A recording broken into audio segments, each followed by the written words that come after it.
It's always good when you can get some YouTube tips from a YouTube content creator and a YouTube certified expert. But how about from two of them? Hello everyone, and thank you to Alan for having me on the channel. My name is Dan Currier and I run a YouTube channel called Creator Fundamentals that's all about helping you deliver your value through online video. You can find me at youtube.com/creatorfundamentals or just search for Creator Fundamentals on YouTube. Hello and welcome back to another video. I'm Alan Spicer, and if you're looking to start a YouTube channel, grow your YouTube channel, or push your brand out there on the second largest search engine on the internet, you should click subscribe, start creating. Today I'm joined by Dan Currier from Creator Fundamentals, and we share our top 10 tips for YouTubers and small creators like yourself. Also, there's another video just like this with even more tips on his channel. The link's in the description down below. So, take it away, Dan. All right, so when it comes to sharing, and that means sharing your content out on other social media platforms, you have to make sure that you're sharing the right way. You don't want to be spammy. You don't want to go placing your links in places where they're not welcome. If you are members of Facebook communities, you want to make sure you understand all of their rules regarding sharing so you don't become that person who just looks like a spammer that'll eventually get blocked or kicked out of the group.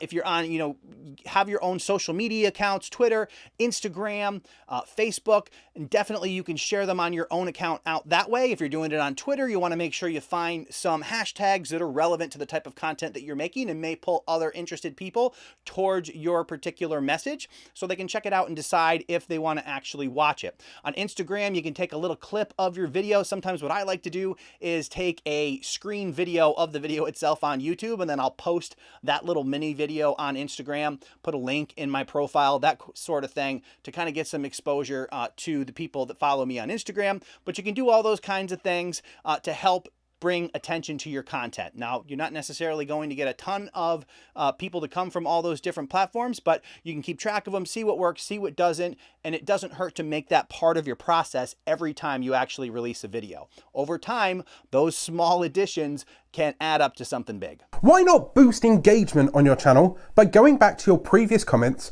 and clicking that heart? You know, that little thing right next to their comments. What does that do? Well, it alerts them in email that their comment has been liked. It also generates a push notification to their mobile phone. This also means that they feel engaged with. It also means that when they leave a comment, they know that it's been read. And when they come back, they might watch another video of yours. All right, so another thing that I see new YouTubers doing that doesn't really work, and in a lot of cases it can kind of cast you and your channel in a negative light, is going on other people's live streams and begging for shout outs. First of all, shout outs don't really do anything for you. Even if you found some huge YouTuber who gave you a shout out, it might actually cause some people to subscribe to your channel, but only because the big YouTuber asked them to, not because they care about your content. What you're going to end up in that case is a bunch of dead subs or inactive subs that aren't going to do anything for your channel anyway, and it's going to mess up all the rest of your numbers because it's going to look like you have a ton of subscribers, but nobody's watching your content. So don't beg for shout outs. They're not really helpful to you. It may sound cool to hear your name spoken by somebody who has more success or is larger, been at it longer than you have, but the reality is it doesn't help you. It could get you banned from the live streams. Otherwise, it just makes you look like a spammer, and it's not really helpful to you in any way. Subtitles is a great way to expand the audience that you are dedicated to.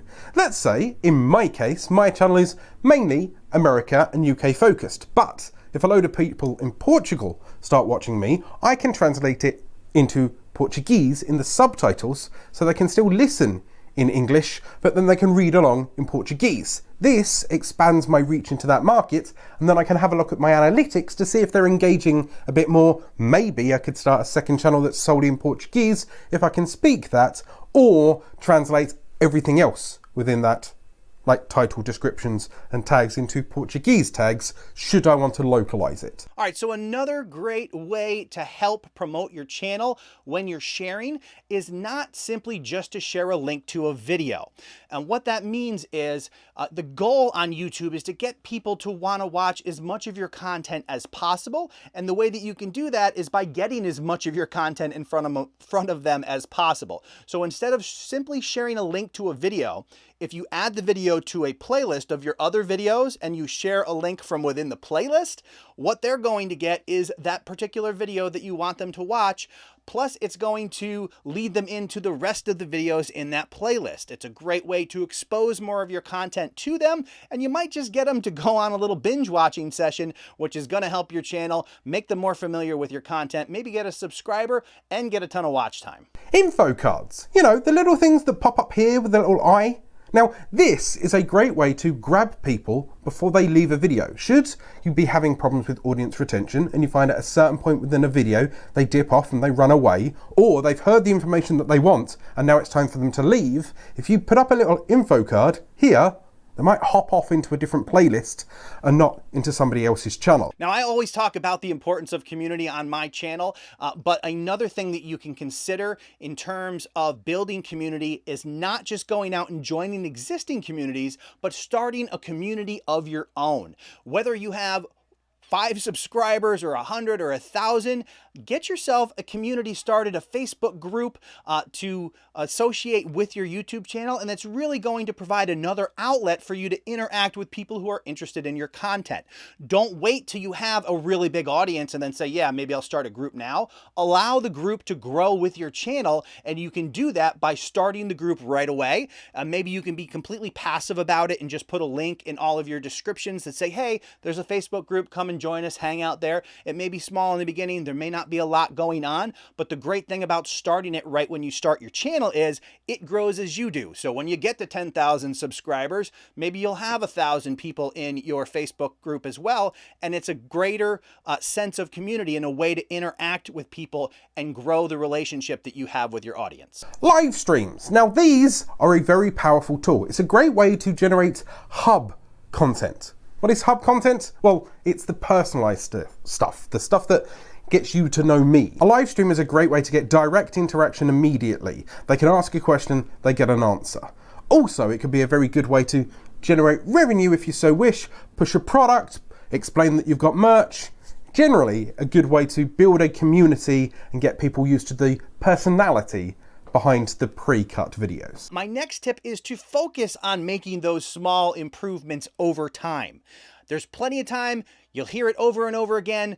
The success or the path to success on YouTube is in fact a marathon and not a sprint. So there's going to be plenty of time to implement changes as you move forward. So focus on making those small improvements over time. And at some point in the future, you'll be able to look back and you'll see the accumulation of those small improvements, and you'll have a really noticeable difference in your content. You! It's a wonderful word.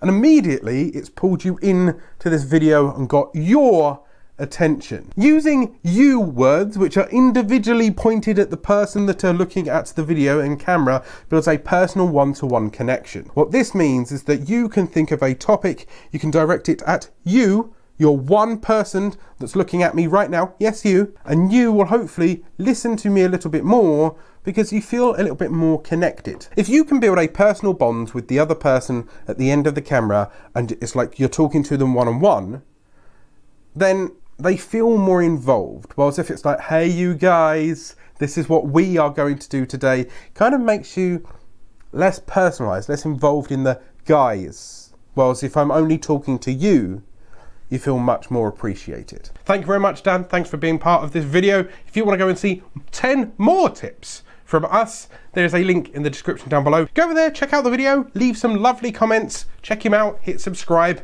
and grow the YouTube family. I have done a playlist of his videos in the little info card up here. Go on, shoo. But if you're new here and this is the first time you've seen my fluffy face, why not hit that subscribe button, go and check out my YouTube videos, hit that notification icon so you're alerted every time I go live.